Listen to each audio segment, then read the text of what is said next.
Hi there, everybody. How are you tonight?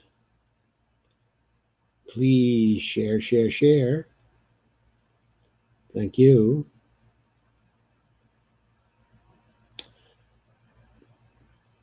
Hi, Bill Sifford, and welcome.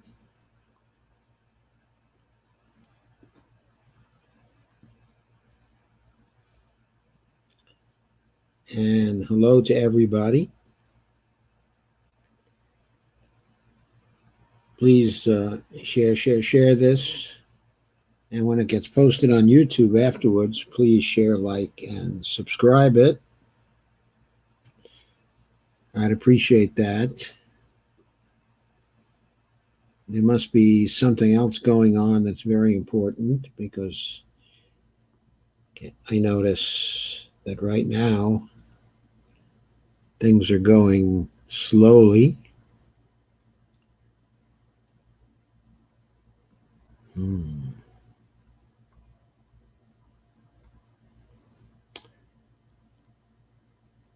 Let me see what I can do about that.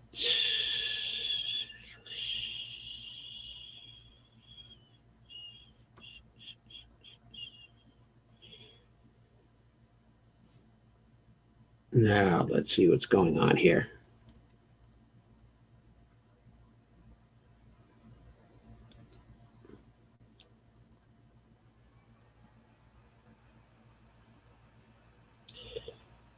Okay, can everybody hear me okay? How's my sound? Hi, Sherry. Hi, Steve Campbell. Nice to see you.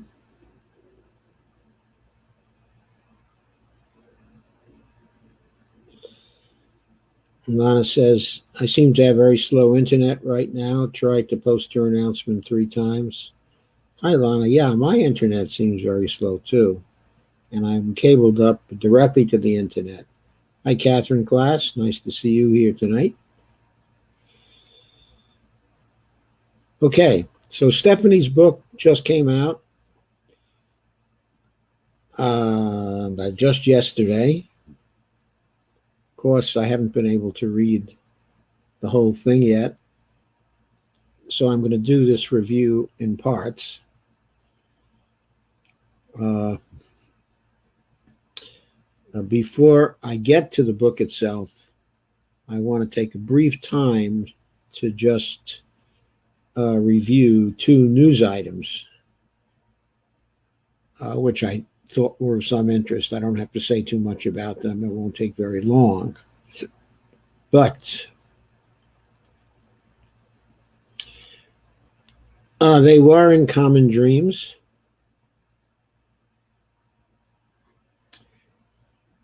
And I have to say, I was really I was really shocked at this. This is an article from June 9th. The Minnesota authorities admitted that their officers slashed car tires during the protests. Can you believe this? I mean, the police going along, slashing the tires of parked cars.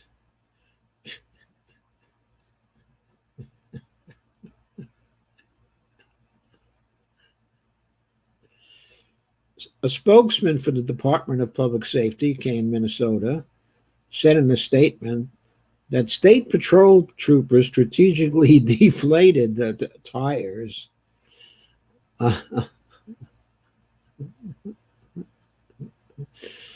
Evidently, they used knives to puncture the tires of idle vehicles.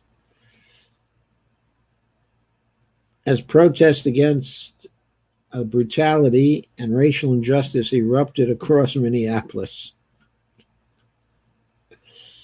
I mean, just amazing. And you wonder why people are saying defund the police departments. So that was the number one item. I just wanted to call that to your attention. And the second one was also from Common Dreams. I thought this was a very hopeful sign.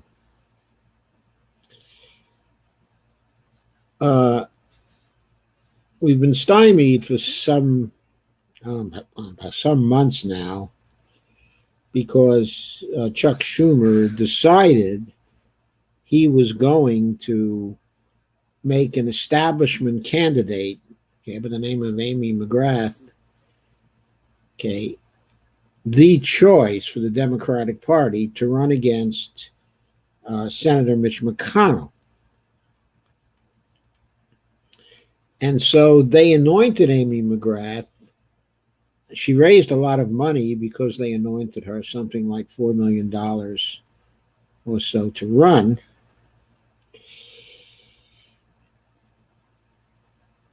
And she's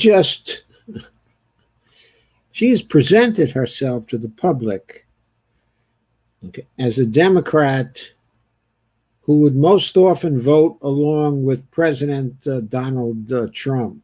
I mean, she's been an awful candidate, just an awful candidate. But she's been the front runner for a long, long time in Kentucky for the Democrats. But now a primary victory for her is no longer seen as a far-gone conclusion in Kentucky, because Charles Booker, a legislator in that state, who is a progressive, has picked up some key endorsements, and his campaign continues to gather steam ahead of the election on June 23rd. And there's a picture of Charles Booker, his wife, okay, and his daughter.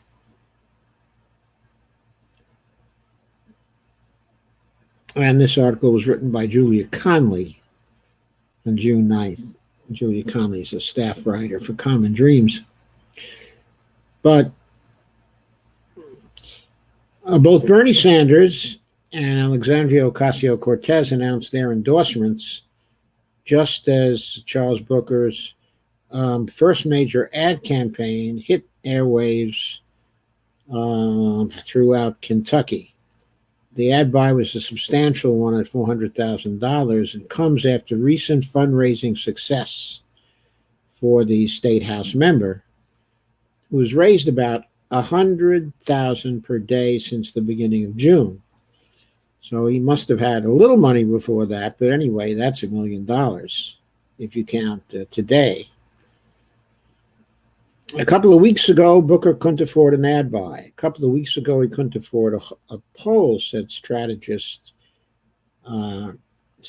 His strategist's name is Matt. His last name is Irwin. And he said to the HuffPost, quote, "But the last couple of weeks have changed everything." So Booker is now getting some press and some money. It's grassroots money. And Bernie bucked the Democratic Senatorial Campaign Committee by endorsing Booker. He also announced his support for House candidates, Similis Lopez, and Jamal Bowman, and Mondaire Jones, and Mike Siegel, and Cori Bush. So he came out for a number of people who are truly progressive. And that was a very good sign, because Bernie in recent weeks has been, shall we say, on the sedentary side. But he came out with an endorsement for Charles Booker, which is pretty strong. It's obvious he's really supporting him. Charles Booker supports the Green New Deal, student debt,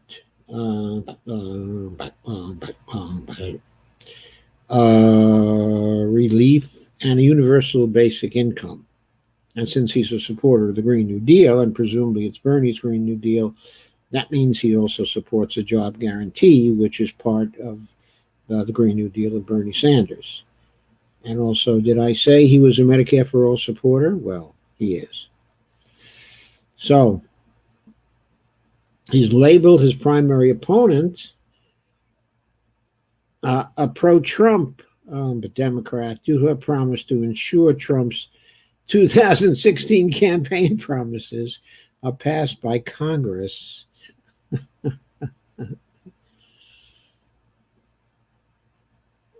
She also suggested she would have supported the nomination of Brett Kavanaugh to the Supreme Court if she had had a chance.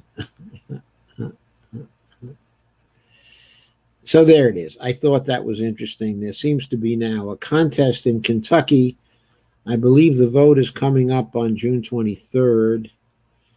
So there's still a couple of weeks. Charles Booker looks like he's really impressive. He's very bright and articulate.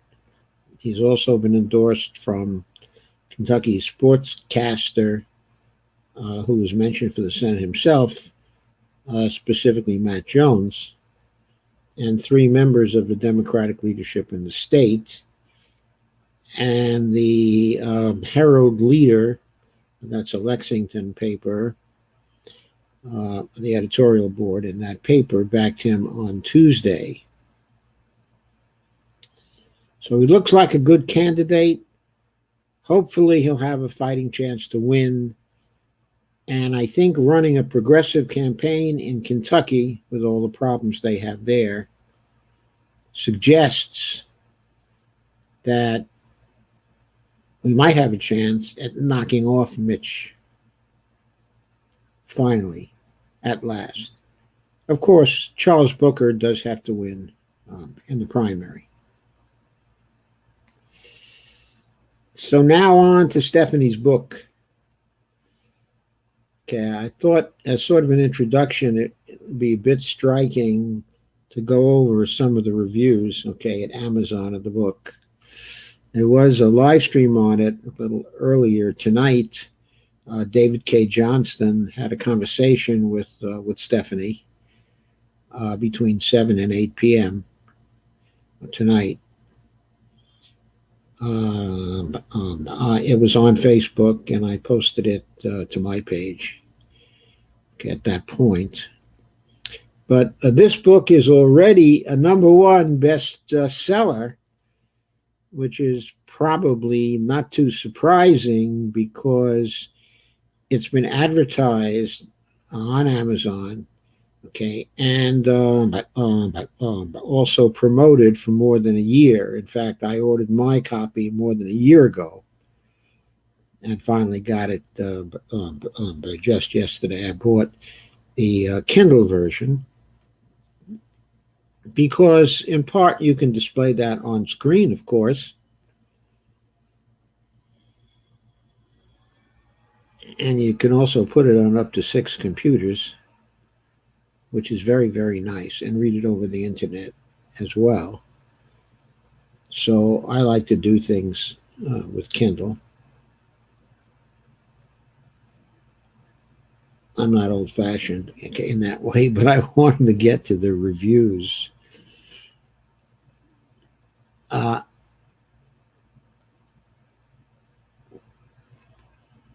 So Publishers Weekly said, Kelton writes clearly and directly and does well to keep the lay reader in mind throughout. His comprehensive and lucid explanation of a much buzzed about economic theory resonate with people who are progressive, says Publishers Weekly. Let me share this with you, as long as I have it up there.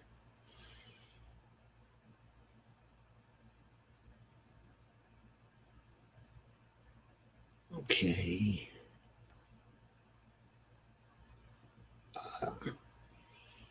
Here we go. And then by David K. Johnston, who himself is a recipient of a Pulitzer and a very well-known author, says, The Deficit Myth is simply the most important book I have ever read. I have to admit I had a somewhat similar feeling about the book that Warren Mosler wrote, which I first read in 2009. I really was, I went crazy over that first book I read, Can MMT. But anyway, David says Stephanie Kelton carefully articulates a message that obliterates economic orthodoxy about public finance, which assumes that taxes precede spending and deficits are bad. Kelton's work is on a par with the genius of Da Vinci and Copernicus. Heretics have proved that Earth revolves around the sun rather than the other way around. Well, he didn't say rather than the other way around, but I add that. And the next one says, quote, a remarkable book both in content and timing. A must-read that is sure to influence many aspects of policymaking going forward, unquote. And that's from the chief economic advisor of Allianz, Mohammed Al-Arian, who's a very, very well-known economist and commentator, and I believe formerly on the Fed board, but I'm not entirely sure about that. I seem to remember that he was once a member of the Fed board, but he's extremely well known in any case. And in a world of epic overlapping crises, Stephanie Kelton is an indispensable source of moral clarity. Whether you're all in for MMT or merely MMT curious, the truths that she teaches about debt, money, and deficits give us the tools we desperately need to build a safe future for all. Read it, then put it to use, says Naomi Klein, author of On Fire, The Burning Case for a Green New Deal. That sound you hear in the background is a hard rain currently falling in Northern Virginia, specifically in Ashburn, Virginia. And Mariana Mazzucato, author of The Value of Everything, says Kelton's game-changing book on the myths around government deficits is both theoretically rigorous and empirically entertaining. Empirically entertaining.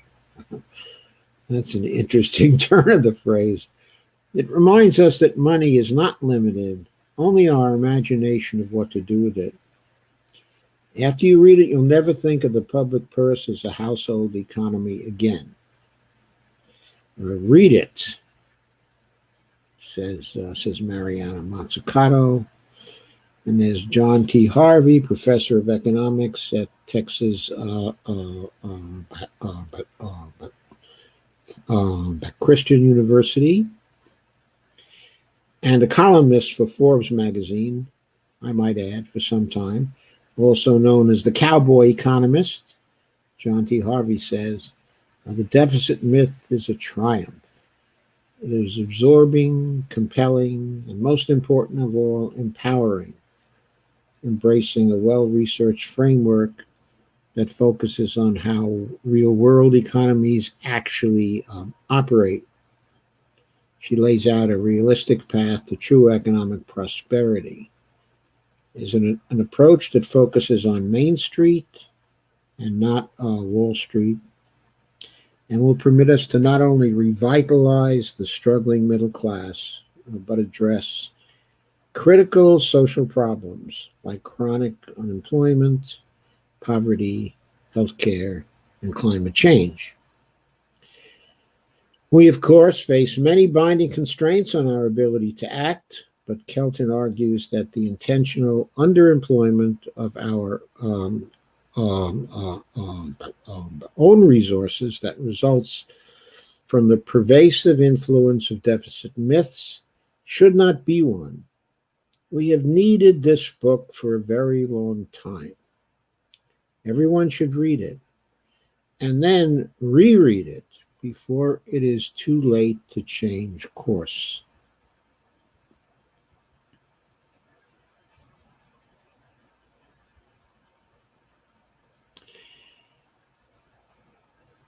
And next, and I'll go through only two more of these before I get to the book.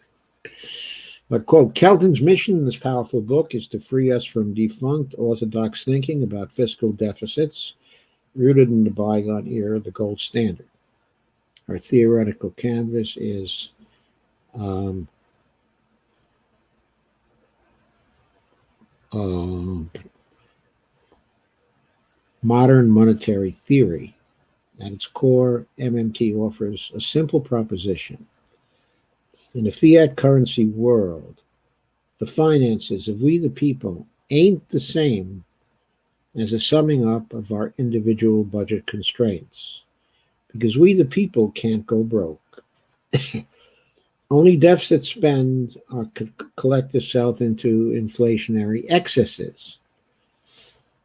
I thought that was nicely put. In the prevailing era of too low inflation, the macro policy implication should be obvious. We, the people, presently have far more fiscal space than the deficits gold pay for crowd preaches. Kelton is a gifted writer and teacher, and I confidently predict that the deficit myth, brilliantly written and argued, will become the defining book on what MMT is and what it is not.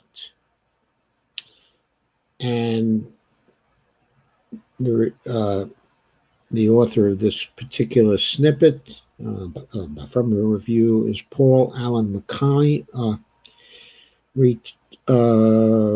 retired managing director and chief economist of PIMCO, and senior fellow, Cornell University Law School. And next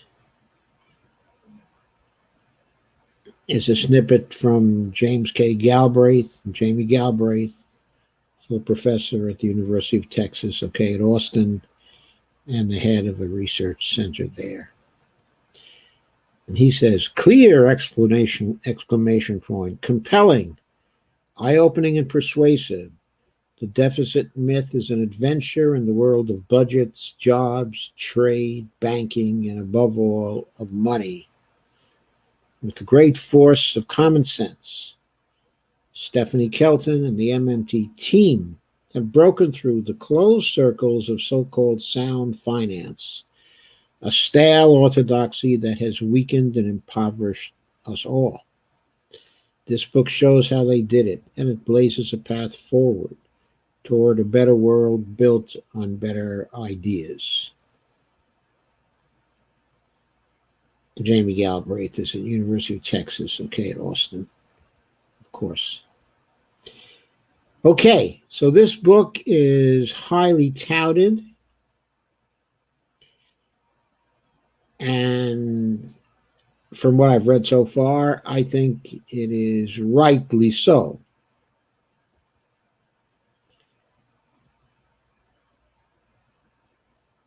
Let me go from there.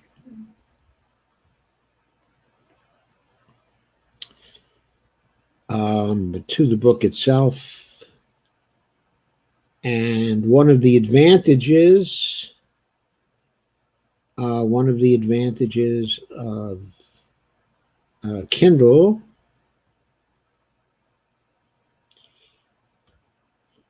is that I can actually access the book on my screen. Let me go back to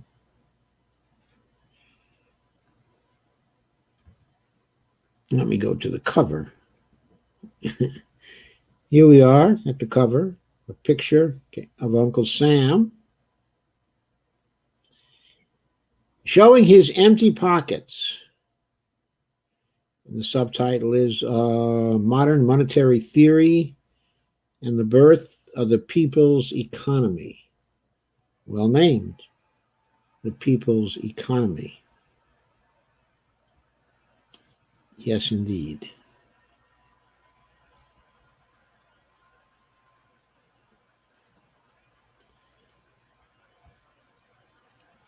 So let's take a look at the table of contents to start with.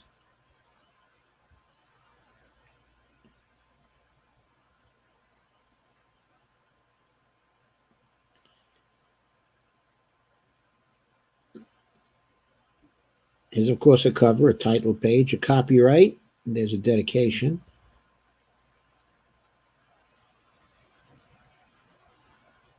I guess.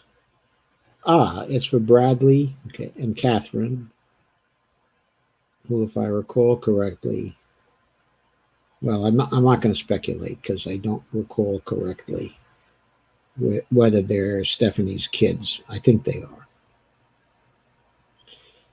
Okay, I met them on a couple of occasions, but it's some years ago now.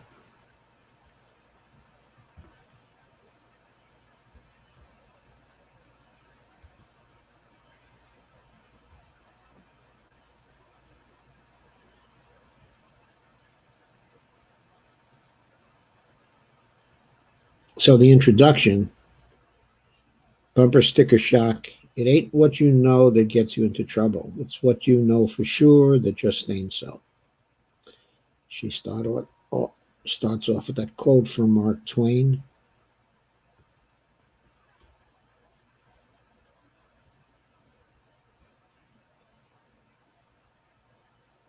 My pages don't seem to be turning very easily. Here they go. Sorry. So, Stephanie emphasizes is the bumper sticker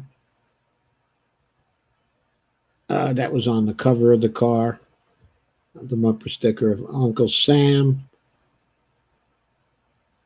pulling his pant pockets inside out,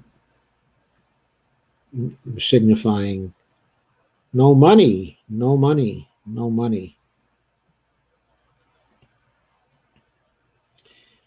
And Stephanie quickly goes to the question, how are you going to pay for it?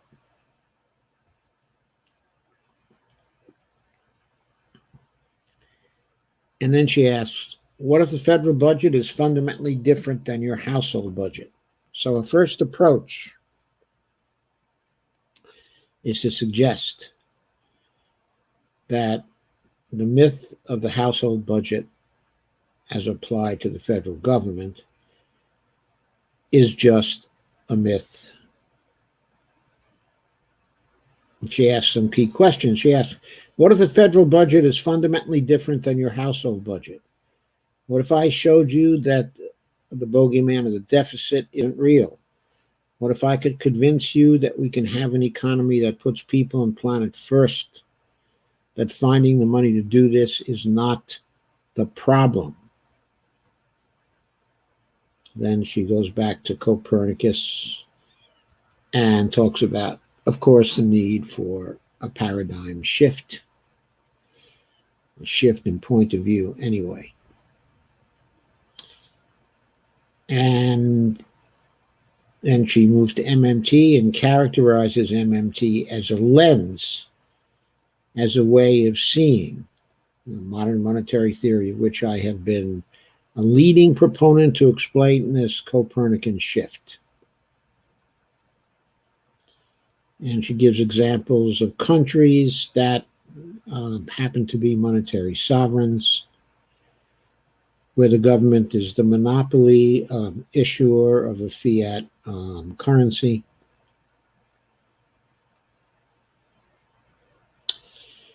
And she says MMT changes how we view our politics and economics by showing that in almost all instances, federal deficits are good for the economy. They are necessary, and the way we have thought about them and treated them is often incomplete or inaccurate. Rather than chasing after the misguided goal of a balanced budget, we should be pursuing the promise of what MMT calls our public money or sovereign currency to balance the economy so that prosperity is broadly shared and not concentrated in fewer and fewer hands. And then she starts going through the conventional view.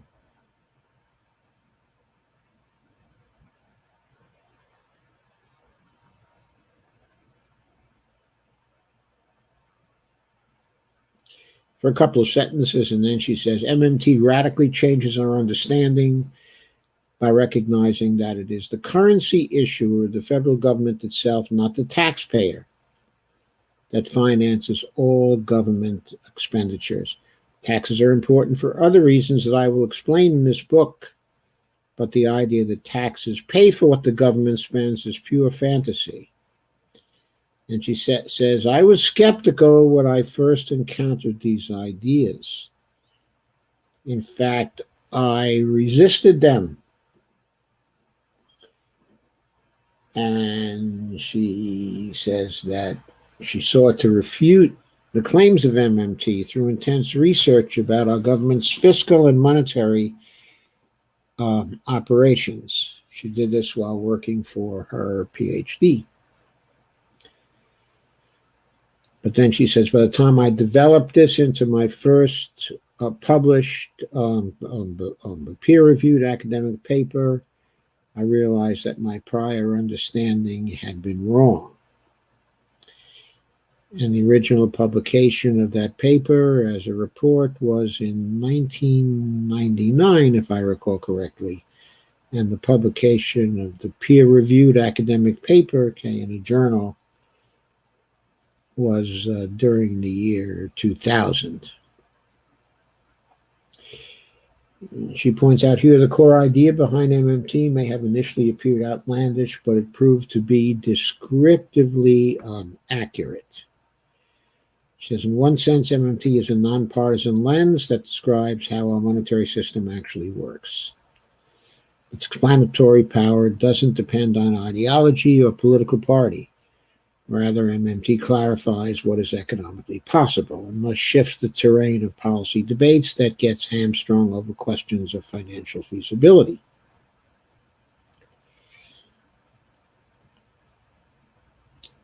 And she goes on in this vein with respect to the introduction, mentions functional finance.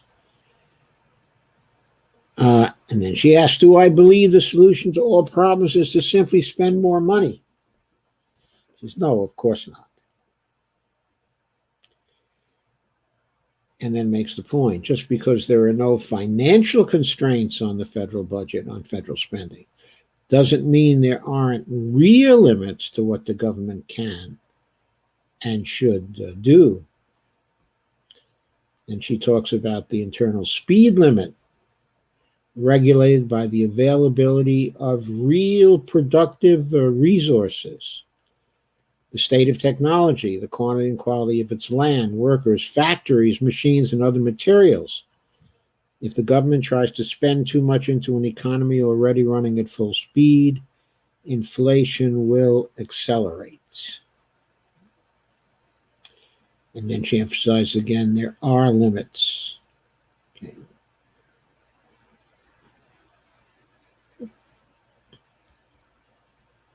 And her introduction goes on in this vein, talks about her experience in the Congress.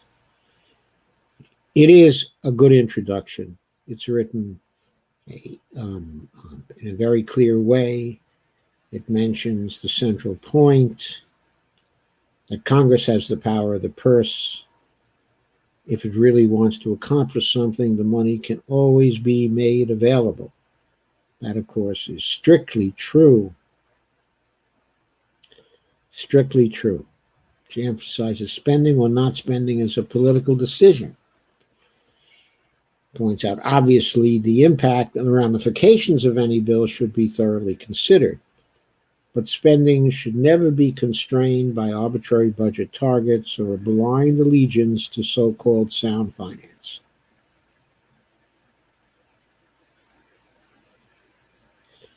Then she goes back to the bumper sticker and her experience during the Depression of 2008. Points out it did feel as though we as a country were going broke, along with a good chunk of the rest of the world. And she talks about the problems we had in 2008, including 800,000 Americans losing their jobs in November of 2008 alone. Of course, compared to the present, those were the good old days, right? When 800,000 Americans per month were losing jobs. We've had much worse times, okay, of late.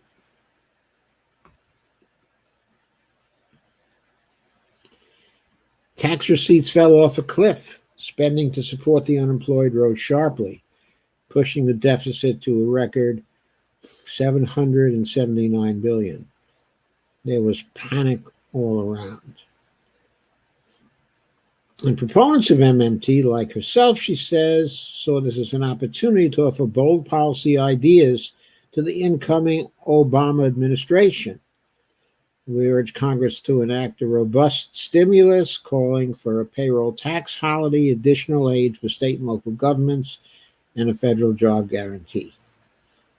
Yes, they did. And Warren Mosler, whom she gives a lot of credit to in this book, even said that if these measures were passed, that the recession of 2008, 2009 would be over in 6 months. I still believe that if people had listened to what the MMTers were saying then, it would have been over in 6 months. It would have been ended by June or July of 2009. Of course, the program would have cost probably $1.8 trillion. But as the MMTers knew, there was no barrier to Congress spending the $1.8 trillion if it only wanted to do so. But President Obama thought that the stimulus bill had to be kept to less than $1 trillion. And Larry Summers then produced a proposal for him that was under $1 trillion. By the time they got through dickering with people in the Congress they didn't have to dicker with because they didn't vote for the stimulus bill anyway, the stimulus bill was reduced to $787 billion economic stimulus package. Stephanie points out that the Christina Romer, the chair of the Council of Economic Advisors, had run the numbers and concluded a package as large as $1.8 trillion might be required to combat the recession. And she also points out that option was nixed by Larry Summers.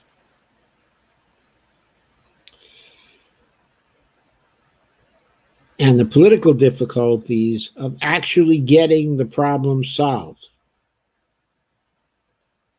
Of course, the stimulus bill helped. It had some funding for infrastructure, money to help state and local governments,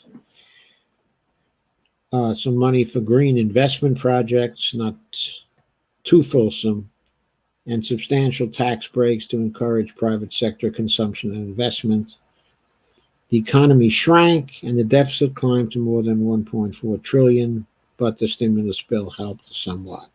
It was estimated later that it saved 2.5 million jobs. So Stephanie goes further there. All the writing is clear here. There is a minimum of jargon that is used in the introduction.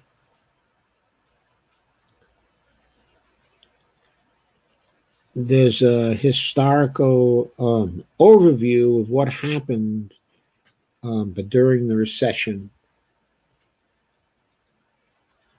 between 2007 and 2009, and then a brief overview of the history in 2010, and some estimates like the Federal Reserve Bank, San Francisco, estimating that the financial crisis and lackluster recovery robbed the U.S. economy of up to 7% of its potential output from 2008 to 2018.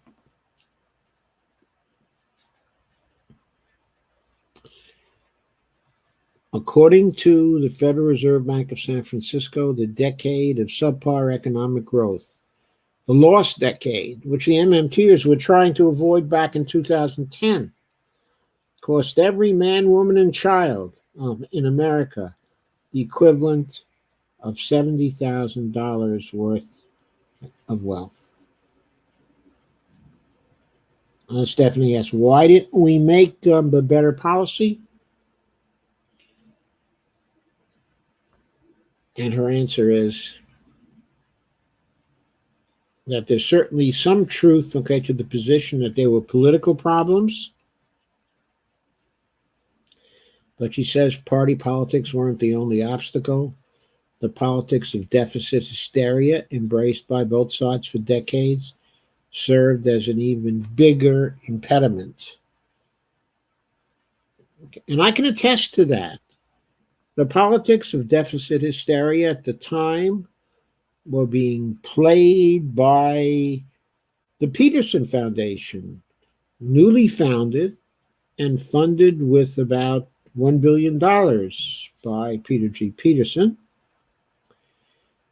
who that conducted a fiscal summit, the first of the fiscal summit conferences in 2000 and 2010, in January of 2010. I'm sorry, not in January 2010, in April of 2010, on April 28th of 2010. And I remember that date extremely well because I originated the idea for and helped to organize a fiscal summit teach-in counter conference called the Fiscal Sustainability Teach-in Counter Conference that was held on April 28th in opposition to the Peterson conference on the same day, at the same time, at the George Washington University. And that was perhaps the first major MMT conference. The first time I met Stephanie Kelton, the first time that I heard her speak was at that conference. And while there were a number of great presentations at that conference, and you can find the presentations on YouTube today, the clearest presentation at the time was Stephanie Kelton's presentation on the hierarchy, of money. I remember reflecting at the time and instantly recognizing her talent for putting things into plain words and into expressing herself very, very clearly, so people new to the orientation would be able to understand. There weren't very many people at that conference. We had maybe 50 at its height.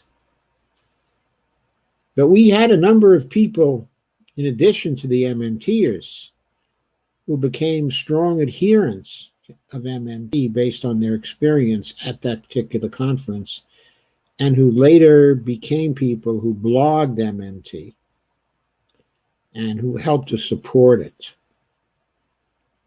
It was a key conference. Stephanie there exhibited her talent for expressing herself very, very clearly, a talent on display as well in this particular book. Here in the introduction, she says, we can't use deficits to solve problems if we continue to think of the deficit itself as a problem.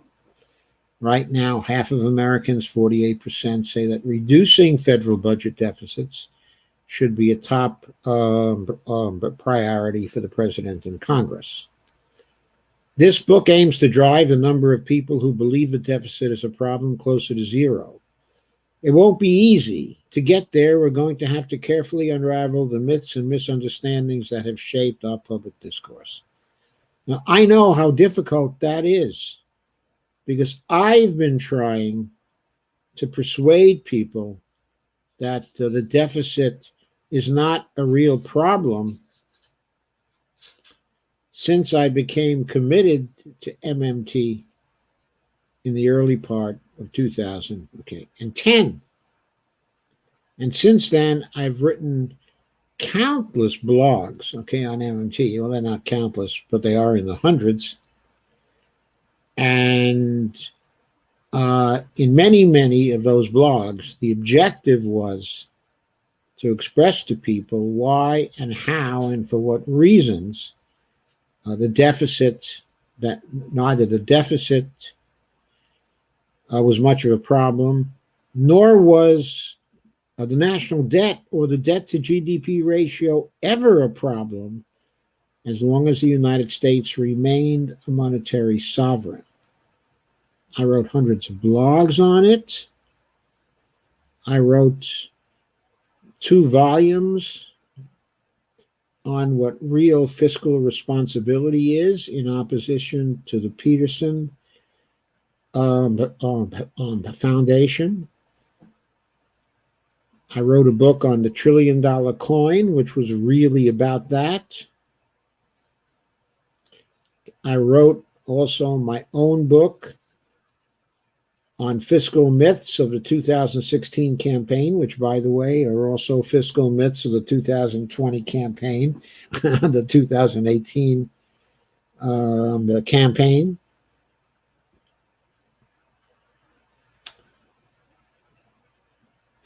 So I've written at least 5 Kindle ebooks on this particular subject. And while I'm sure I persuaded some people that deficits and the national debt and the debt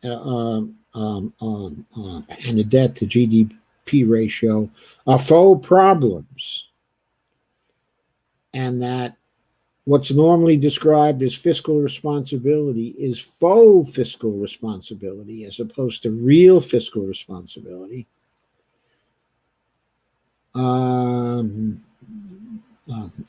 I'm sure that I came nowhere near solving the problem of persuading many, many thousands and hopefully millions of people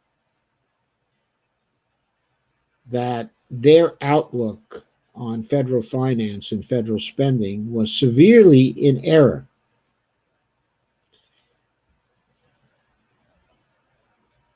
But I don't have quite the talent for clear expression that Stephanie has, nor the reputation, nor the good publisher, nor the support from the discipline. So I hope and pray, and I expect, actually, that she will have far better luck than I have had in teaching this lesson to people. I'm sure she already has had that through her own blogs and public appearances and lectures and videos. But, of course, this book is the key instrument, and my hopes for its success are unbound and fervent. Stephanie goes on. The first 6 chapters of the book dispel the deficit myths that have hobbled us as a country.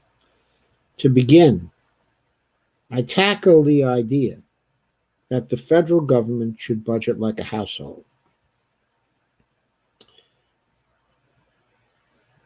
She thinks that is the most pernicious of all the pernicious myths.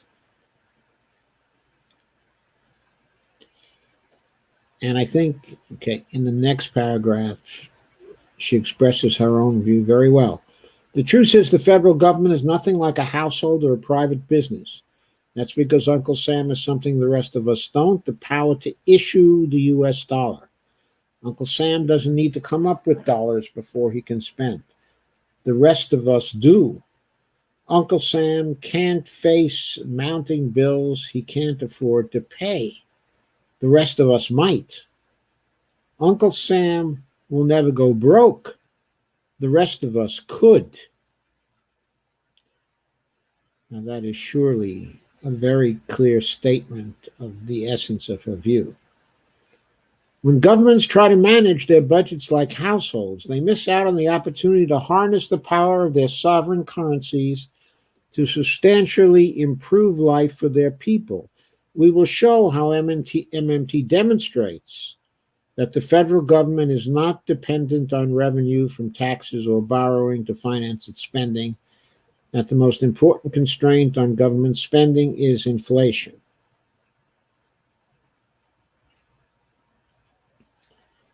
Then she points up the second myth is that the deficits are evidence of overspending. It's an easy conclusion to reach because we've all heard politicians lament deficits as proof that the government is, quote, living beyond its means. Yeah, Stephanie has a video where all kinds of people are saying that, including President Obama. Anyway, that's a mistake. It is true that a deficit is recorded on the government's books whenever it spends more than taxes. But that's only half the story. MMT paints the rest of the picture using some simple accounting logic. Suppose the government spends 100 into the economy but collects just 90 in taxes. The difference is known as the government deficit. But there's another way to look at that difference. Uncle Sam's deficit creates a surplus for someone else. That's because the government's minus $10 is always matched by a plus $10 in some other part of the economy. The problem is that policymakers are looking at the picture with one eye. They see the budget deficit, but they're missing the matching surplus on the other side. And since many Americans are missing it too, they end up applauding efforts to balance the budget, even though it could mean taking money out of their pockets. It is possible for the government to spend too much. She emphasizes that again. Deficits can be too big, but evidence of overspending is inflation, and most of the time deficits are too small, not too big. Then she comes to the third myth, that deficits will burden the next generation. Politicians love to trot out this myth, she says. You bet, boy, the Peterson Foundation, you should hear them. They're still talking about burdening our children and our grandchildren. Politicians love to trot out this myth, proclaiming that by running deficits, we're ruining the lives of our children and grandchildren, saddling them with crippling debt they will eventually have to repay. One of the most influential perpetrators of this myth was Ronald Reagan. But even Senator Bernie Sanders has quoted Reagan saying, quote, I am concerned about the debt. It's not something we should be leaving to our kids and our grandchildren. And Steph has a footnote here to Bernie's statement.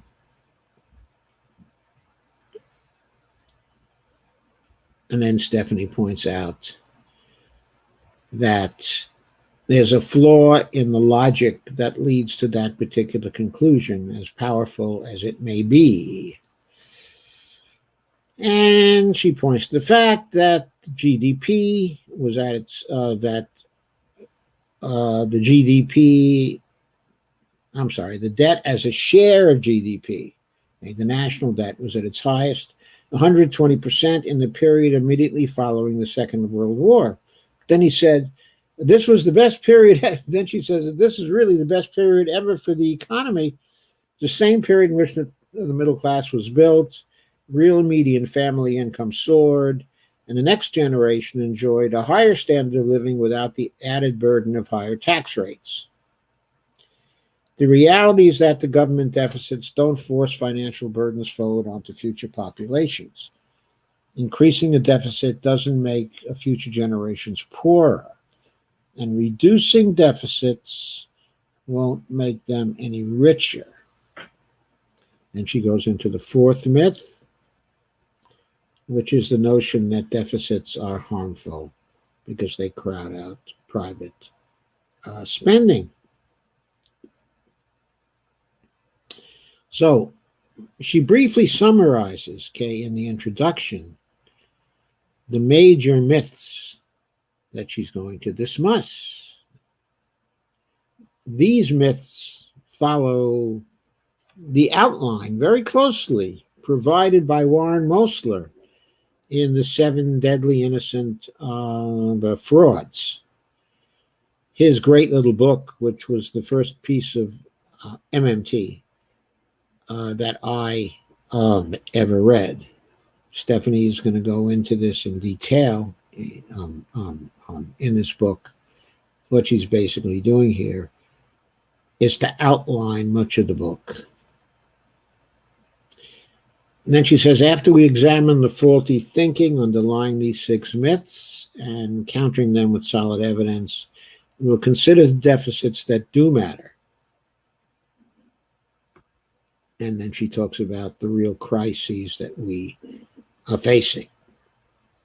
And ends the introduction by saying, these are real crises, but the national deficit is not a crisis.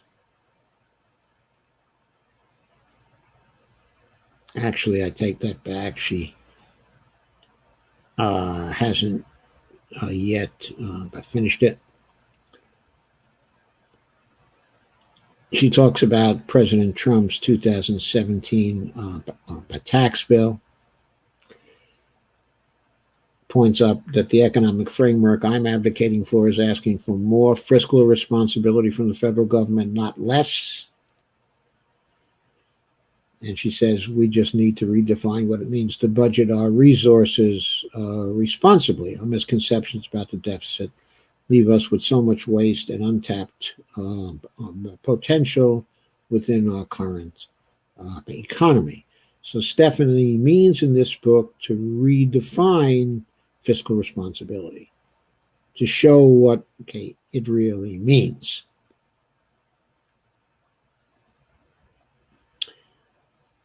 And she says MMT gives us the power to imagine a new politics and a new economy.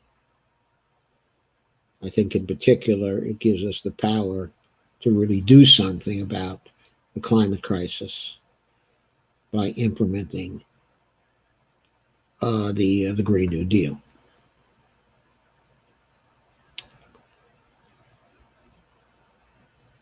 And she says the United States is the wealthiest country in the history of the world, but even when Americans were at their poorest during the Great Depression, we managed to establish Social Security and the minimum wage, electrify our rural communities, provide federal housing loans, and fund a massive jobs program.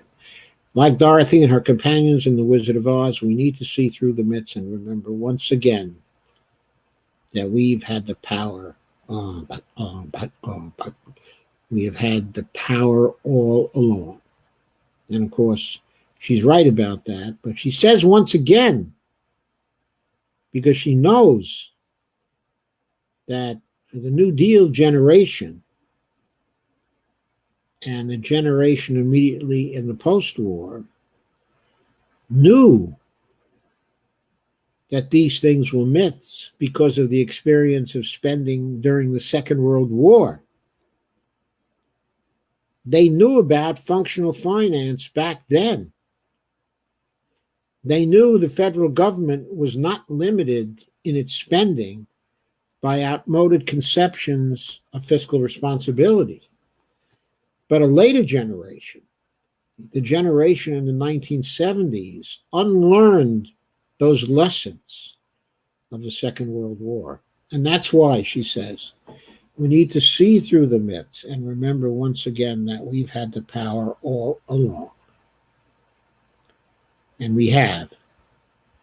And she points up, as this book is going to press, the COVID-19 virus hit with full force, giving us a vivid, real-world demonstration of the MMT way of thinking.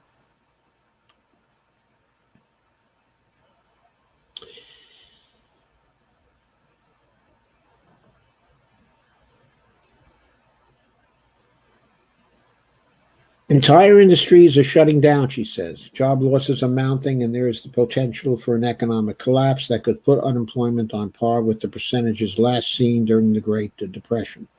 Congress has already committed more than $1 trillion to fight the health pandemic and the unfunding and the unfolding economic crisis. But much more will be needed. And of course, we spent another $3 trillion on the CARES Act. So she was safe in saying that our deficits would likely skyrocket beyond $3 trillion, okay, in the months ahead. But because a lot of what the CARES Act was doing was wasted on the wrong policies, it still remains the case that we probably have to spend another $3 trillion still to right things. It looks now as though a second wave of the COVID-19 crisis is beginning to manifest itself. We've had spikes in new cases of COVID-19 in, what is it now, something like 20 or 22 states. States out west, states thought to have bent the curve, and states that never bent it at all, okay, like Arizona, which is really being hit hard now in relation to increasing cases. But there are problems now, new problems in Washington, new problems in California.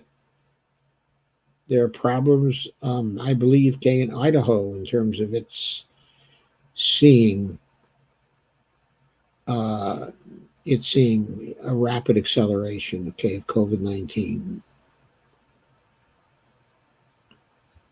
We are going to have to spend more. Now, Mitch McConnell does not want to. Stephanie says the next year will be incredibly difficult for us. We will live with a heightened state of anxiety until the virus is contained and a vaccine is widely available. She says that many of us will experience social and economic hardship. There is enough to worry about without piling on additional concerns over our nation's fiscal situation.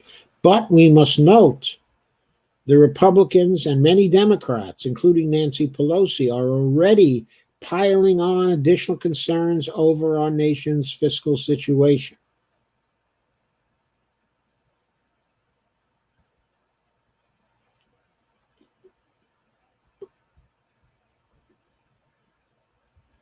I'm going to go back to the table of contents for a moment. I want you to see the outline of the rest of the book. Don't think of a household. The finances of the government are not like those of a household. Think of inflation, because the real limits are the limits of resources that give rise to inflation when we are overspending. So there's a chapter on inflation. There's a chapter on the national debt that isn't. In other words, the MMT idea that debt is not really debt. It's not the same thing as the debt that you and I have and the debt that all of our other institutions have.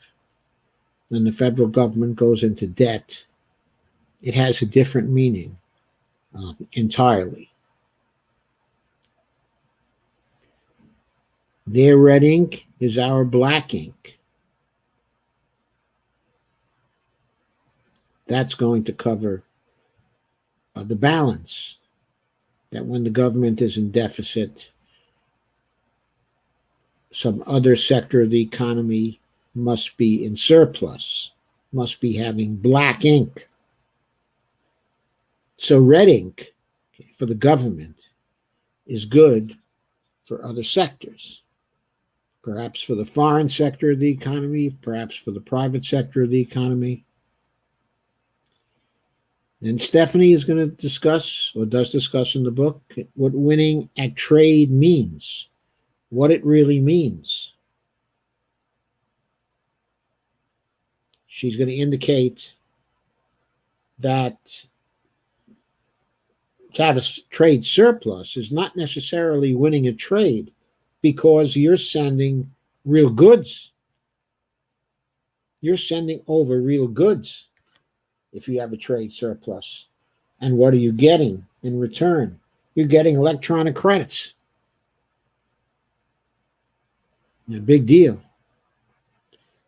Then Stephanie is going to point out that you are entitled to certain things, that entitlements are good. And she's going to cover the real deficits, okay, that matter. By the way, I've written quite a bit about entitlements that are good and that we are entitled to. Also quite a bit about winning in trade. And also quite a bit about all the other topics covered here as well. In chapter 7, she's going to cover the real deficits that matter. And then in chapter 8, what kinds of policies are needed to build an economy for the people.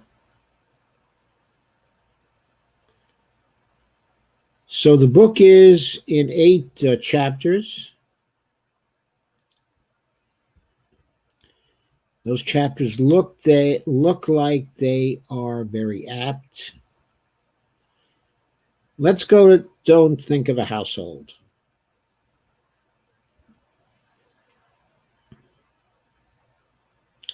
Statement of the myth, statement of the reality.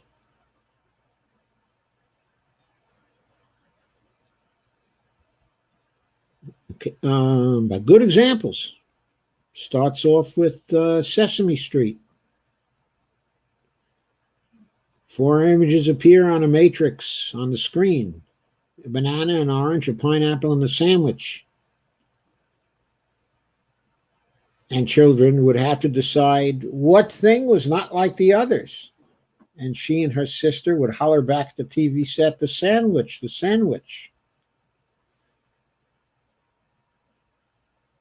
And she applies that example to government budgets and points out they are different from household budgets.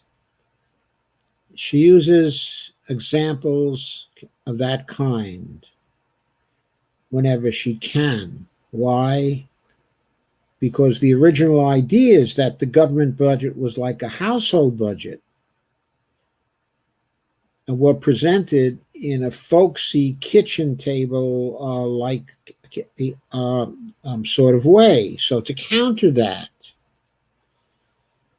she's trying to use very simple, commonsensical types of examples.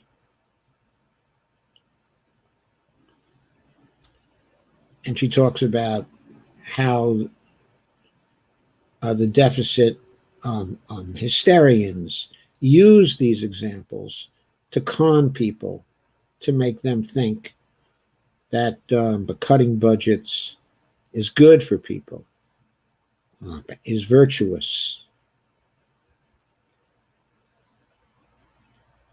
And she points to the distinction of the issuers versus the users of the currency, as she did in her 2010 presentation on the hierarchy, of money, and as she frequently has done in her writing, and points out that the U.S. government is different in that it is the issuer of the dollar and is the creator of the dollar. She points out that the U.S. government has a monopoly. She goes back to Sesame Street and the differences between households, businesses, and states and local governments, all of which are users. as opposed to the issuer of currency, which is the federal government.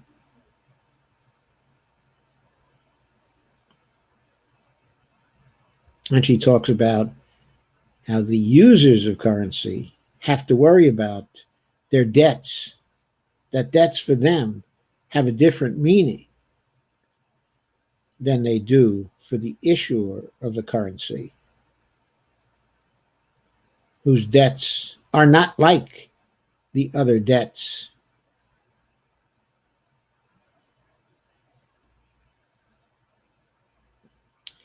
She says, so if you're reading this book outside of the USA, don't assume there are no important lessons here for you and your country. On the contrary, MMT can be used to describe and improve the policy choices available to any country with a high degree of monetary sovereignty. The US, Japan, the UK, Australia, Canada, and many more.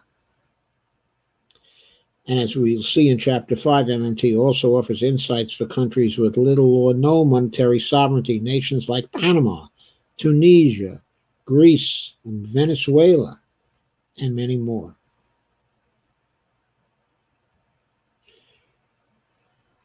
And she talks about some of the things MMT can help with in that first chapter. And she gets into the difference between Margaret Thatcher's dictum that the state has no source of money. If the state wishes to spend more, it can do so only by taxing and borrowing. So Maggie Thatcher said, you have to tax and borrow first, and then you can spend if you're the government. Because there's no such thing as public money, she added. There's only taxpayer money. Stephanie's view is much different. Her view is the STAB view, S-T-A-B, rather than the TABS view.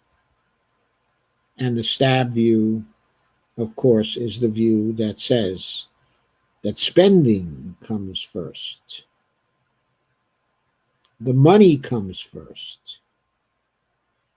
Then the taxing and borrowing come.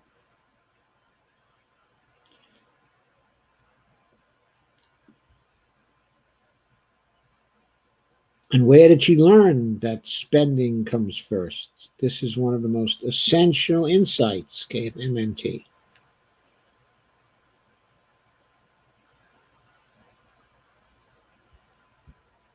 Before I get to that, let me point out, in practice, the federal government almost never collects enough taxes to offset all its spending.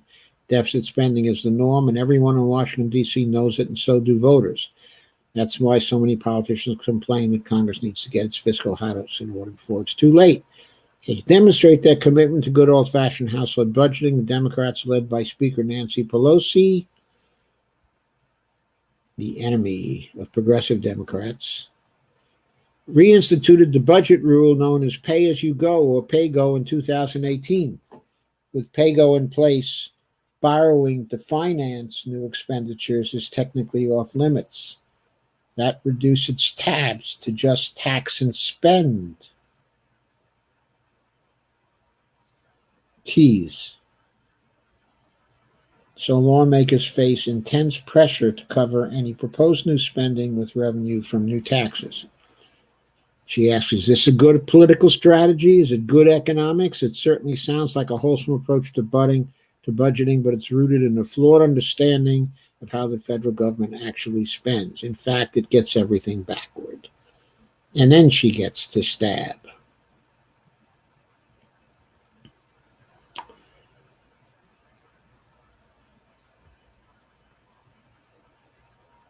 So this discussion is a simply put kind of discussion. By the way, so is Warren Mosler's in the 7 Deadly Innocent Frauds. But one way in which Stephanie's book is different from Warren's is that Warren had a tendency to be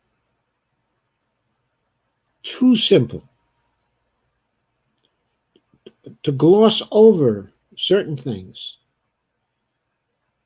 that kind of left you wondering, how did he get from here to there? Stephanie's style is just as simple, okay, as Warren's, but her style is to try to fill in the gaps as much as possible in what is aiming to be a popular trade book that people with a college education who can read the New York Times or Bloomberg Opinion or the Washington Post, that people with that kind of background would be able to understand, even if they don't have much of an economics background. And she gives credit here to Warren and says, the government spends first and then taxes or borrows. And so she goes through STAB. I'm not going to go through that for you because you can read the book as well, okay, as I, but the writing, okay, is very convincing. She goes through the story of how Warren got his kids to work for him to clean up their rooms and clean up the yards. His very young kids, okay, at that time, because I believe that when Stephanie went to Warren's place to learn about this, it was in 1997, I believe, or 98. She says so here, yes, in 1998. She visited Warren's home, which is in West Palm Beach in Florida then. His home, okay, is now in the Caribbean on St. Croix, but then he was in Florida because he had a car company in Florida. It was a racing car company, which he since has sold. But anyway, he told a story about how he got his kids to work for them. I won't go through the story here, but suffice it to say, it's a very common sense kind of story, and it introduces the idea of what taxes are for, how they give value to a currency. A very important idea, okay, of MMT, rather central to MMT, introduced through a household story and a household success. How Warren taught his kids to clean up the yard and clean up their rooms and do the things around the house that he wanted them to do. So what I want to emphasize is that the writing is very simple throughout. Okay, is very simple throughout. Okay, I don't agree in every particular with certain things, okay, and later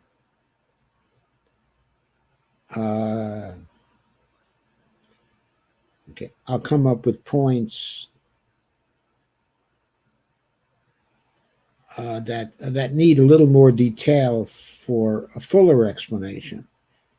But I don't want to do that here, okay, and now. I see that I'm running out of time for tonight. Suffice it to say that when you read the opening chapters of this book, which is all that I've had time for thus far, you get a very simple but very logical explanation throughout, which is characteristically of Stephanie, crystal clear, with good examples, with some references, going through certain key questions like why bother taxing, okay, and borrowing.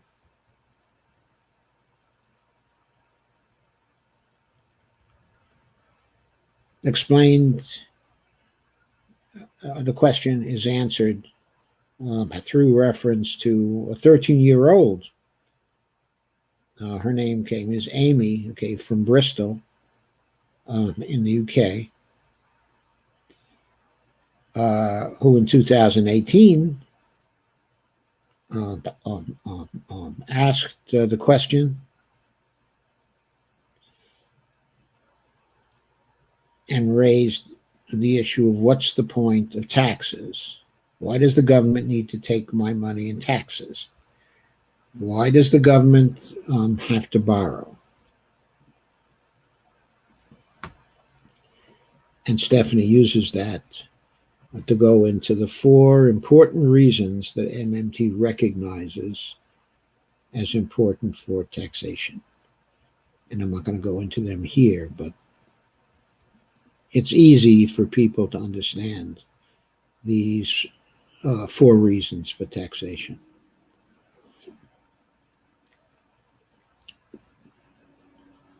And Stephanie goes into the role of borrowing, okay, in MMT. And then she refers to her experience in writing her wonderful paper, Do Taxes and Bonds Finance Government Spending? She wrote that paper in answer to her own doubts about what Warren Mosler was telling her. She says it didn't feel right. Something about it was gnawing at her brain. So she researched it for months and months and months, and then she began to write. And it was in the writing that she began to see and ended up seeing that Warren Mosler was right, that spending came first, and that the federal spending was not financed by taxing, by borrowing, that the money collected from these things did not pay for anything.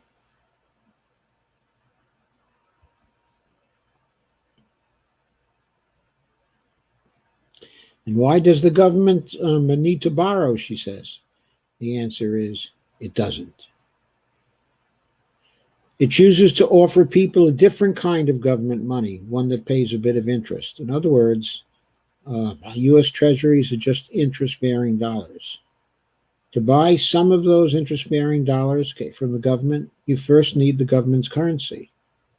We might call the former the yellow dollars and the latter green dollars. When the government spends more than taxes away from us, we say the government has run a fiscal deficit. That deficit increases the supply of green dollars.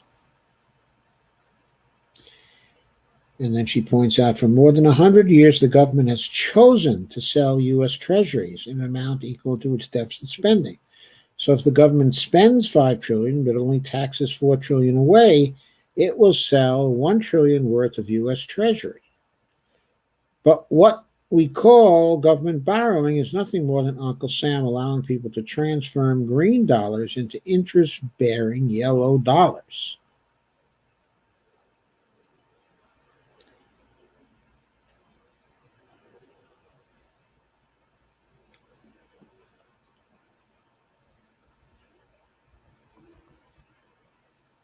And then she goes on to show why not only is there no need to borrow, but the borrowing of the government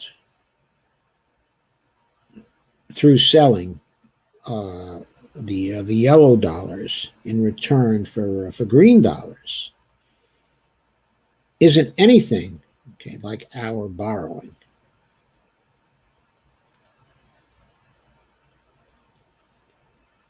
We don't have any yellow dollars to use to get some green dollars. All we have is our notes that we will pay back something at a future date. We cannot guarantee the payback. And the difference is the government always can.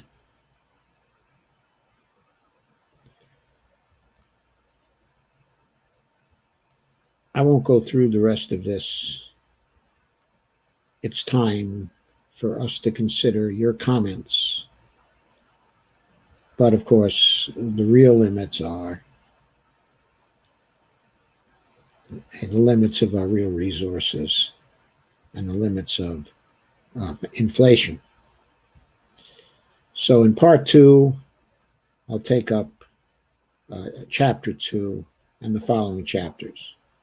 But don't be afraid, however, in this review of Stephanie's book, I won't be going through 15 parts. I'm sorry, I won't be going through 8 parts, 1 part for each of the chapters. It will be faster than that. But the introduction and chapter 1 were quite important to start with, to give you the flavor of the book and to give you the reason why people, including me, are thinking this may be the book that really breaks the logjam of getting MMT widely out there, widely read, and widely understood, at least in terms of the basics, okay, of MMT. So at this point, I'll stop sharing it. And I will move to your comments and questions, which I'm sure you have a lot of. I hope you've been sharing this.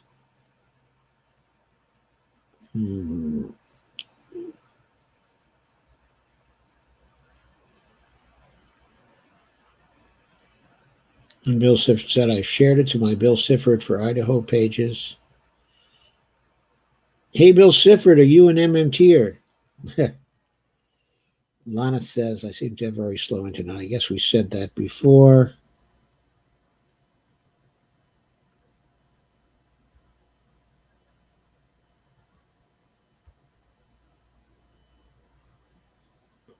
Stephanie says, hey, guys, I always seem to be late. Catherine Class says, I just donated to him.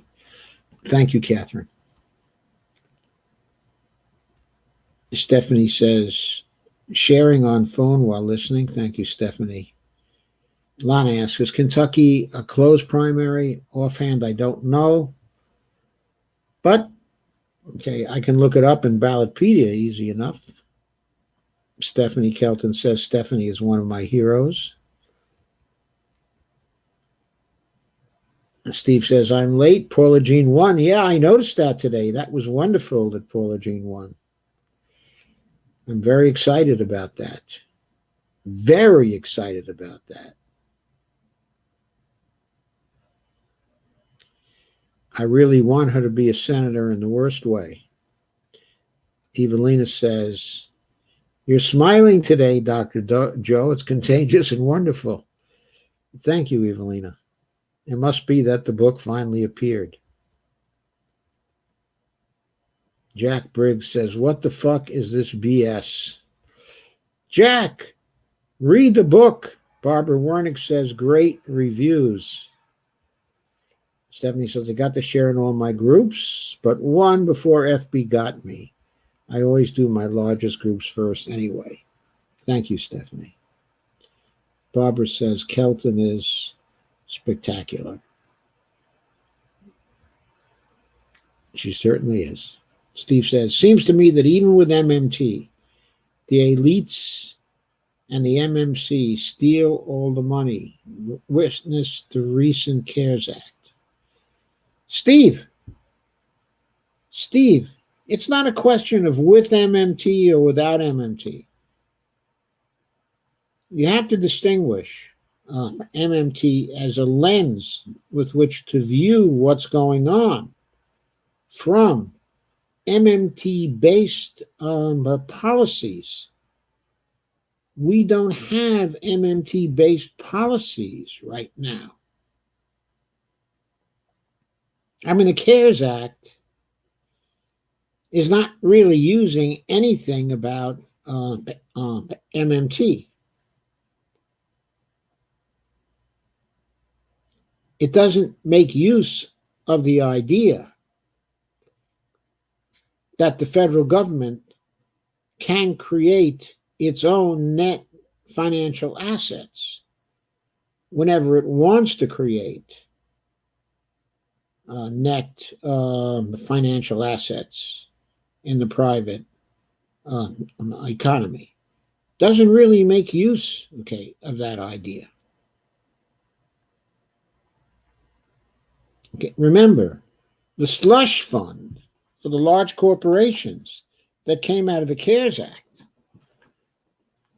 is for lending money to the large corporations.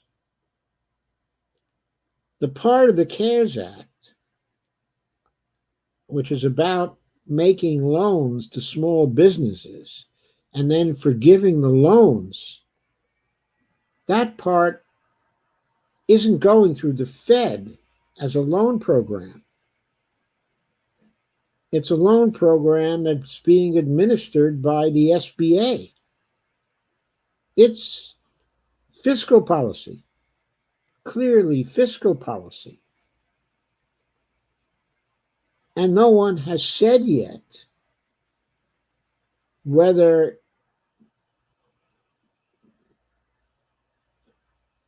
the CARES Act is going to have to, in the end, be paid for.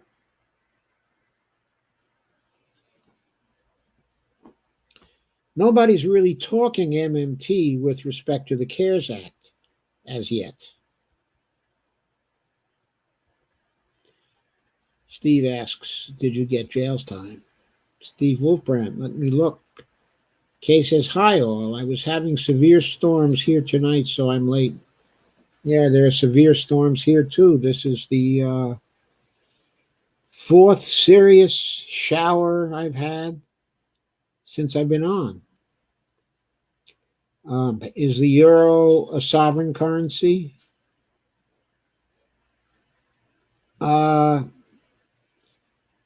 If the Eurozone were a nation, then that nation would have a sovereign currency. But okay, it is not a nation because its legislature cannot pass fiscal policy that's based on the capacity of the central bank to mark up the euro nation's account.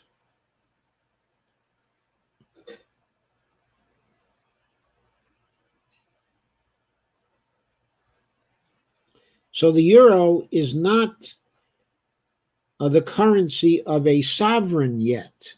So in that sense, it's not a sovereign currency.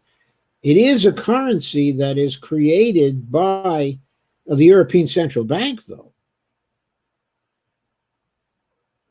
However, the European Central Bank is not a government.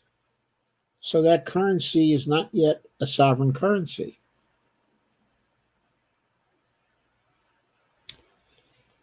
Stephanie says, yes, Steve.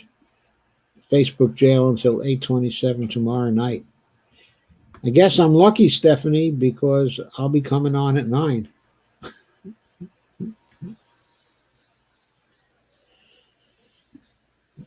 Steve says, the state governments are, however, household budgets. So are the national governments inside of the euro. Steve says, wonderful. Only one day. I recently did 3 months.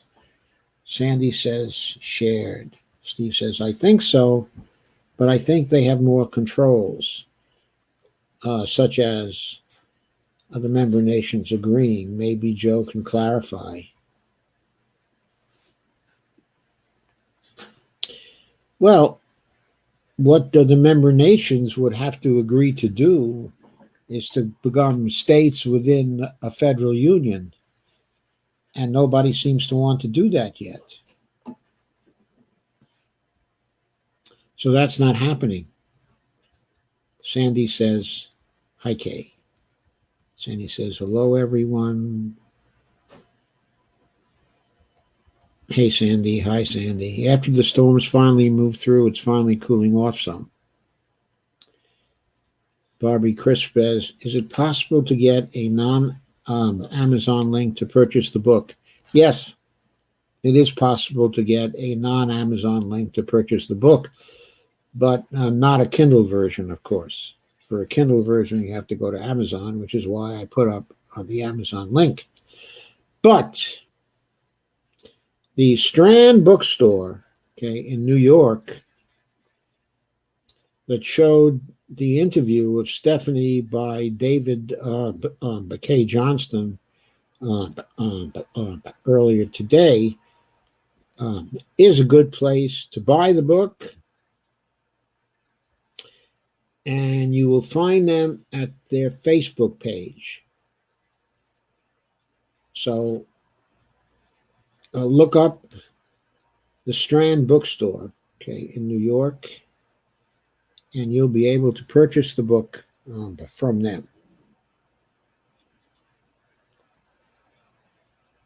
And at their page, you'll find a link to the video of the interview of Stephanie by David K. Johnston.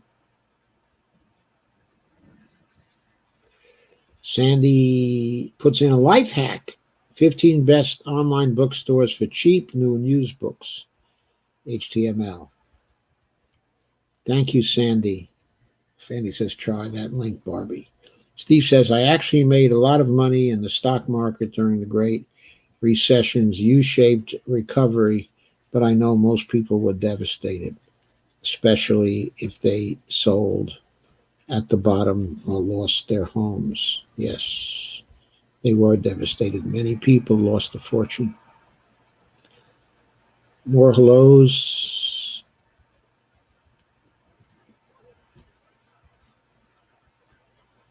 Stephanie said, hello, Dr. Joe. Hi, Steph.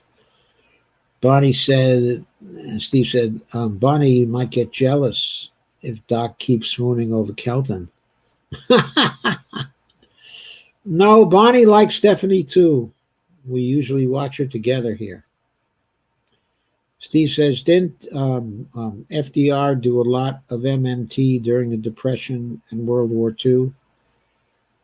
But I guess the economy grew out that debt. Didn't MMT do?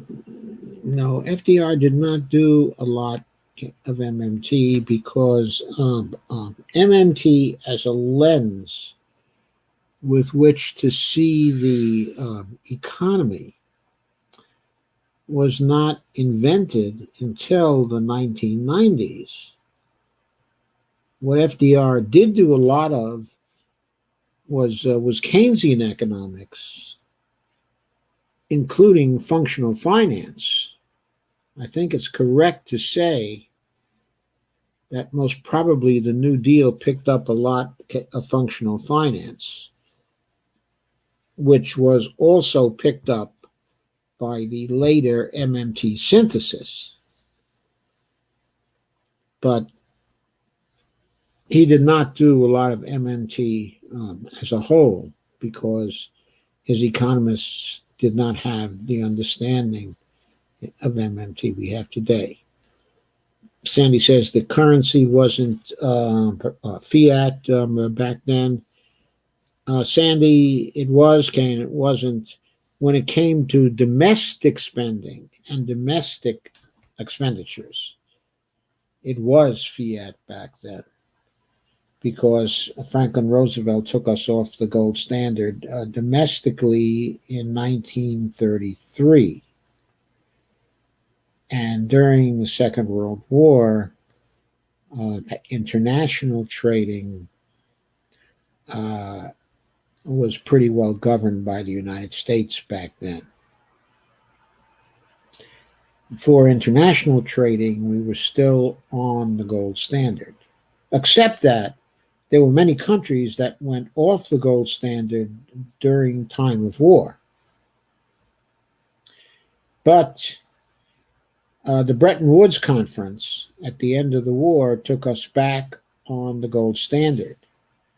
with the reserve currency on the gold standard being the U.S. currency, and with an agreement that the U.S. currency would sell at a fixed price to gold. I believe it started off at 1 ounce of gold for $16, and later on was changed to 1 ounce of gold for $32.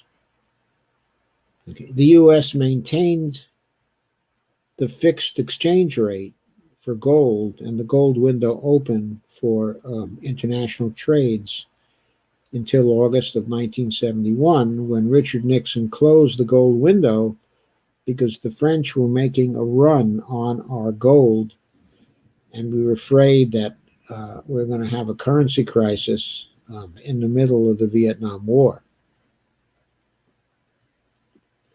Kay says, FDR made millions of jobs which paid for the deficits.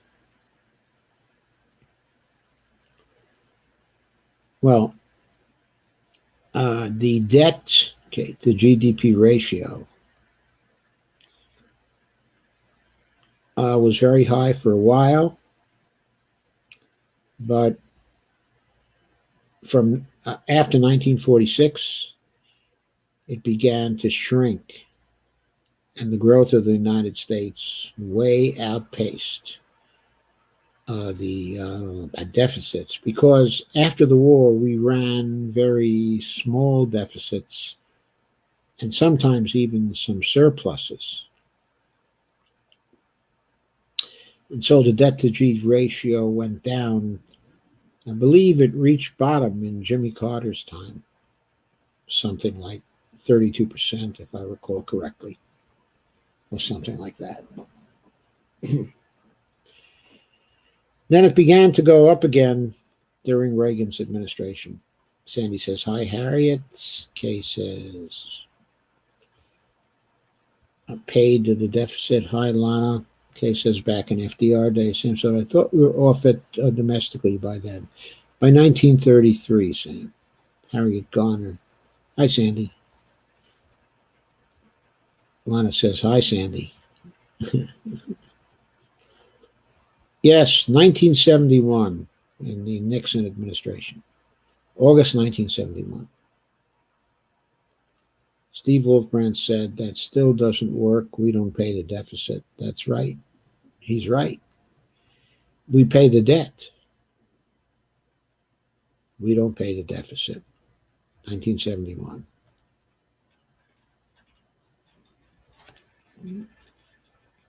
Yes, Bretton Woods was related to foreign exchange rates, to the foreign exchange system.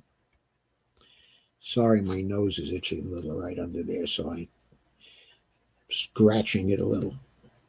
I haven't gone mad or anything.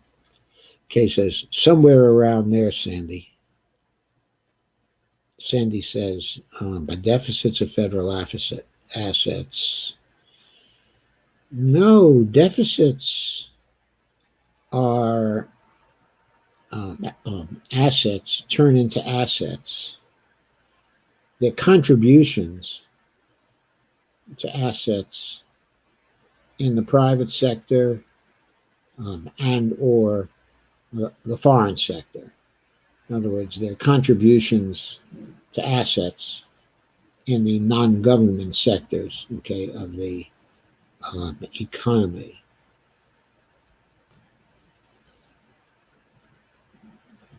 Also, federal debt instruments are net financial assets of the non-governments.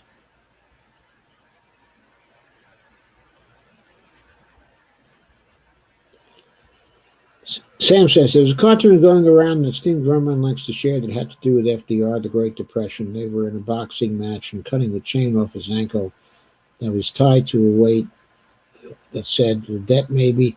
I can't remember, but there's also a paper that people like to link to from the 1940s that talks about taxes for spending is obsolete. Yeah, that was a paper written by Beardsley Rummel in 1946. Beardsley Rummel was the chairperson of the New York Fed at that time, and he wrote a simple paper, a simple statement of what taxes are good for.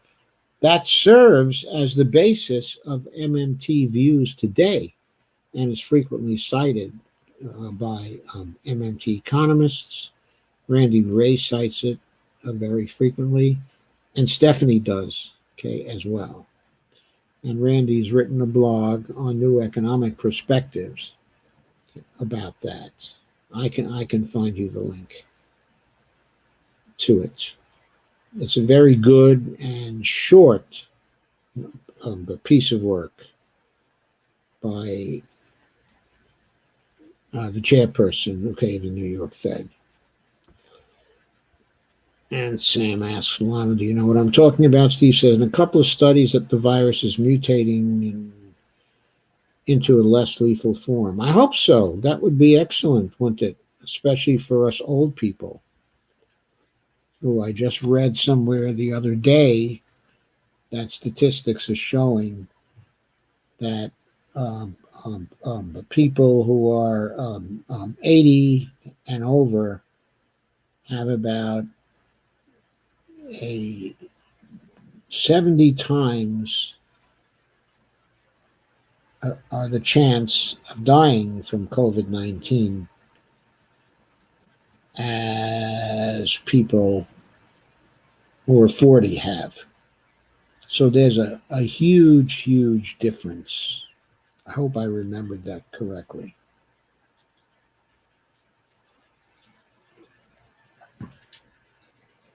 Anyway, Kay says, by the way, thought I would tell you guys that I got booted from Medicaid today because I have over 2,000 in the bank now, SMH. I figured that was coming, though, after the stimulus. That is so ridiculous. That is so ridiculous. It's not simply ridiculous. It's dangerous because in this environment, it really exposes people who are victimized in that way. Steve says, I hope it's mutating to a less lethal form, but there's so much weird information out there. I know. The information is coming thick and fast. Sandy said, same thing happened to my daughter-in-law's parents, Kay. Kay says, Sandy, that is so ridiculous. They should go strictly by your income. They should go strictly by your income. Or at least have a joint criterion, and they shouldn't have income levels of 2,000. I mean, that's ancient. It was ancient when having $2,000 in the bank was by itself a criterion. I mean, it's ridiculous. Jane says, I kicked off mine when my husband went on SSI. Oh, God. Steve says, might want to keep it under the mattress. Lana says, Kay, that is absurd. Oh, my God. Yep, I'm thinking about that, too. Your income is considered too high when you are on SSI. Jesus. Yep, it doesn't make any sense, and it doesn't work. And Medicare for All. Has anyone read the book yet? I just started it. Well, I'm through the introduction and up through about page 56 right now. I will have much more of it read by the end of tomorrow. But I don't think I'll have part 2 tomorrow. I think I'll do something else tomorrow and then come back to part 2 of the review of Stephanie Kelton on Monday of next week. Sandy says, I know that big 800 check every month isn't much. Kay says, nope, it sure isn't. I get $675 a month. Evelina says, Thatcher despicable. She surely was despicable. It caused a lot of suffering in the UK. Steve says, they really don't care if we live or die. And I have to say, we should probably have the same attitude towards them. Except surveys show that we are much kinder than they. Susan Eldridge has given us some good reviews on Amazon. The MMT haters have been responding in their usual ignorant way. We'll be sure to do that. Susan, I didn't want to order through Amazon, so today I ordered 3 copies from the bookstore where Stephanie did a live presentation. Lana says, I remember being laid off when my son was little, lost my health insurance, went to the county to ask for Medicaid just for him as he had an earache every 2 weeks on average and needed a prescription. They told me I made too much on unemployment to qualify. The system is completely fucked up. It is. It is. Evelina says, I have a college degree, but many working poor do not. Who explains things to them? Sandy says, I wish AA isn't cheap and then you pay AOC pay plus whatever fee isn't covered. Last time I went to the doctor, it was $50 copay plus $157 because I mentioned another problem I was having, so I was billed the extra fee. God, it's incredible.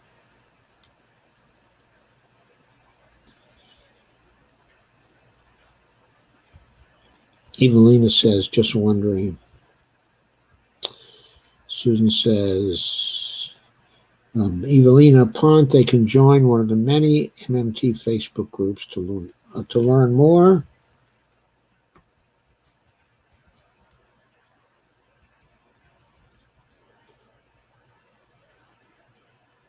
My regular doctor visit was billed at the highest rate, $310 due to complicated, even though I only take some blood pressure meds, hadn't met my deductible, so I had to pay the whole thing. Really pissed me off. Yeah.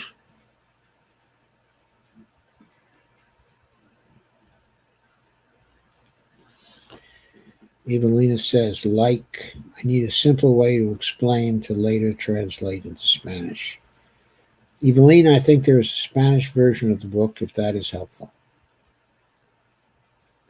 Evelina says, sometimes I refrain from attempting it because the worst thing to do is to confuse people from the start. Evelina says, really? I think that's in relation to a Spanish version of the book.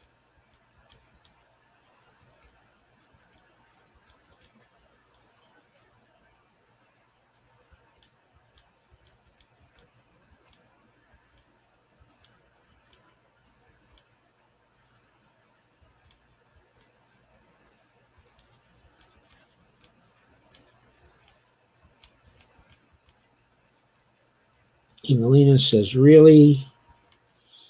Evelina says, I need to look at it. Thank you. Catherine Class says, thanks, Joe. Sandy says, they will make good Christmas presents. Evelina says, el deficit batel gabiono. Es un mito. I can start by saying that. Catchy, right? I translate that as the government deficit is a myth. It's catchy, all right. And Carmen Averill is missing tonight. I hope she is feeling better. If I'm not mistaken, I think that Carmen Muniz is a he, isn't? But I'm not sure. I'm not sure. Sandy says you might be able to get it free from the library and online library. Evelina says Barnes & Noble. I'm sure you can get it from Barnes & Noble, too. I'm sure it's there. But they don't have a Kindle version, but I think they have their own electronic version. But I'm not sure it works on regular computers. Sandy says, thank you, Joe. Didn't know about what happened in 1933. Sandy says, okay, now I am confused. What are you confused about, Sandy? Maybe I can unconfuse you. So Kay says, so nice to get some cool air in this hot box tonight, which kind of reminds me. Honey, please turn on some air. Okay. Thank you. Sam says, that's it. Thanks, Joe. Kay says, one of our neighbors came down this afternoon and told us he would lend us a window AC unit. Very nice. That is nice.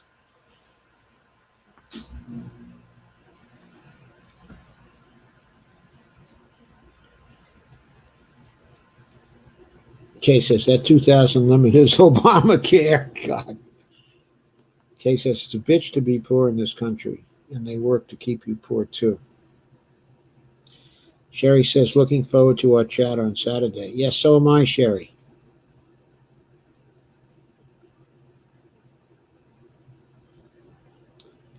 Okay, I will be calling you either tomorrow or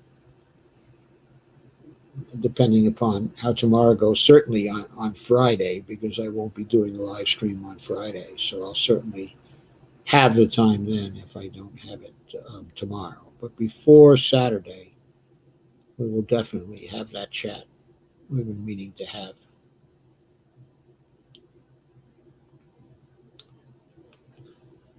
Steve says, when I was young, they had free clinics where broke people could get minor health care. Kay says, I remember that from the 60s, Steve. Lana says, I agree, Kay, put the dollars under the mattress. Or buy a money order, pay to yourself so you can redeposit later and it won't be stolen so easily. Good idea, Lana. Kay says, back in the 60s, healthcare in this country was nonprofit. Hasn't been that way since the 70s, 80s. Yeah, I remember back in the 60s. I remember when we first came to Washington, D.C. in the 1970s, Kaiser was still nonprofit back then, as I recall. And they had a joint plan with Georgetown University. It was really an excellent plan. Evelina says, what a brilliant idea. Well, I think it's getting to the end. I think I'm about finished. Tomorrow, I'm going to catch up on some news. And on Saturday, I have a conversation on antitrust coming with Sherry Wise, who was here tonight doing some commenting. Sherry has a great background on antitrust that was gained with Department of Agriculture, and she comes highly recommended by Lana Dell and Sam Hollenbeck, as well. And so I'm very much looking forward to our conversation on Saturday. Steve says, good night. Good night, Steve. Before I go, I'd like to remind you all to continue to share this. And I thank you for all the great sharing I'm sure you've already done.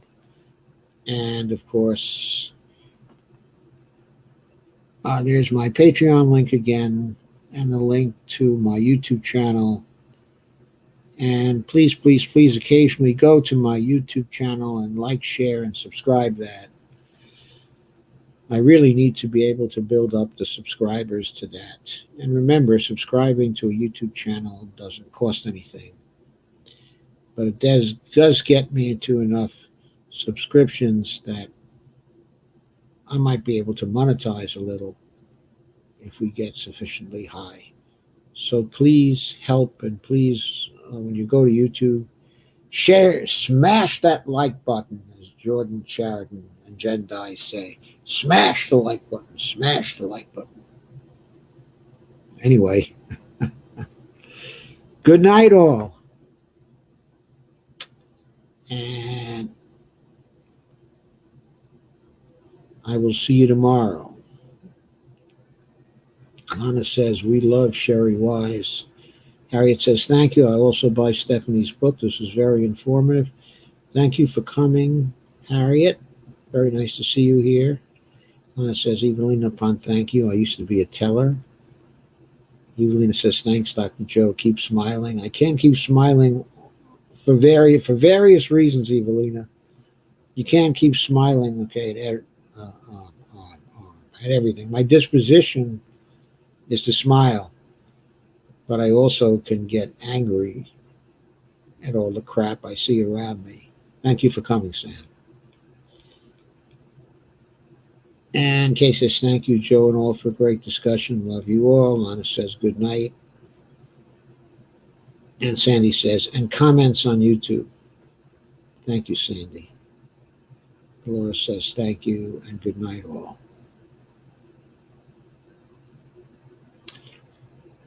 End the broadcast.